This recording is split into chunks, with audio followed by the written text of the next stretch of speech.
Vikings, Packers, 1 o'clock, Green Bay. Green Bay is -3 at Lambeau. Total's at 44. We saw a 0.5 point fade of Green Bay and movement downward on the total. The Packers open 3.5 down to 3. Total open 46 down to 44. 58% are leaning Minnesota. 51% shaded toward the under. Right now the Vikings are +145 on the money line. The Packers -155 there. Now Green Bay has failed to cover in 6 out of their last 10 head-to-head matchups with Minnesota. Their offense just putting up 10 points last week.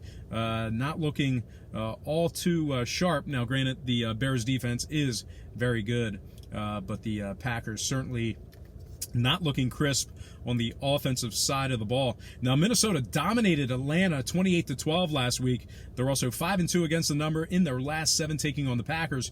Their defense kind of looking like they're back to their old form from 2017, really shutting down a high-powered Atlanta offense. At least they have the tools and the weapons in Atlanta to put up some points. But anyway, Minnesota are really shutting them down in week 1.